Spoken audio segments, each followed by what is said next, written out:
If you skipped every coffee for 60 years, you'd still need a 5-figure deposit. The avocado toast argument was never about the toast. It was about distracting you from the maths. Today, we take apart the coffee argument, the pattern, who invented it, what's actually broken, and what genuinely moves the needle when small spending doesn't. First, let's get specific, because the maths is genuinely uncomfortable, just not in the direction you've been told. The coffee is 40 quid a month, 2,000 quid over 5 years, maybe 15,000 over 20. Real money, but the average UK starter home deposit is around 30,000. Decades of zero coffee still won't reach it. Meanwhile, rent has gone from around 20% of income to nearly 40 in major UK cities. In London, more like 50. That's not a coffee. That's a doubling of the largest expense in your life, without your salary doubling to match. Education got worse too. The graduate loan that used to be optional became standard. Average debt is around £50,000, repaid through a graduate tax for 30 years, not a coffee.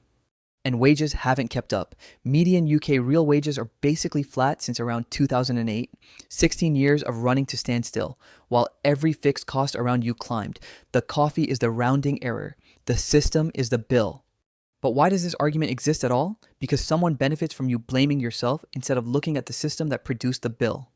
Personal finance moralizing is the cheapest deflection in the playbook. It puts the responsibility on the individual. It assumes the economy is fair and you just spent badly.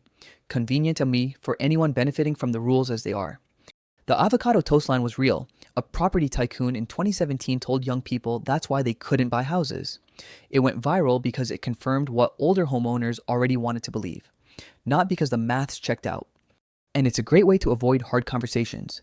Housing supply, tax on capital versus tax on income, stagnant wages, childcare costs, each one is unsexy. Each one matters 1,000 times more than your morning latte. None of them go viral.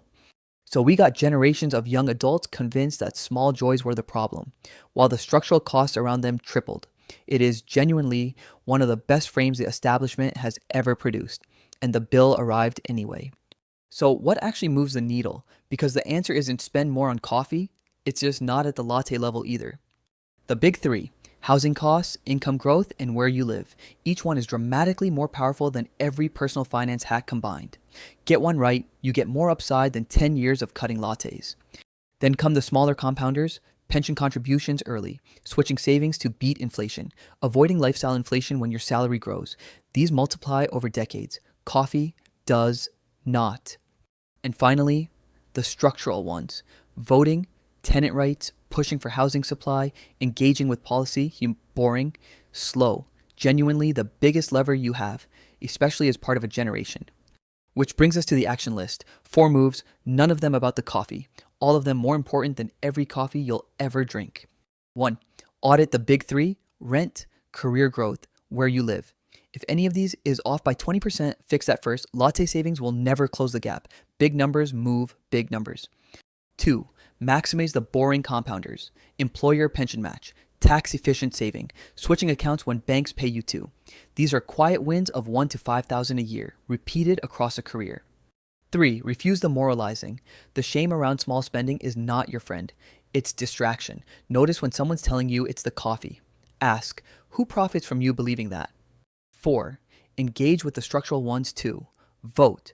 Talk to your MP about housing. Support tenants' unions. Push for the system to be different. The personal finance fight you can win alone is small. The structural one is enormous, and it's collective. What's the most ridiculous just stop buying coffee take you've heard? Drop it in the comments. If this gave you ammunition, hit subscribe.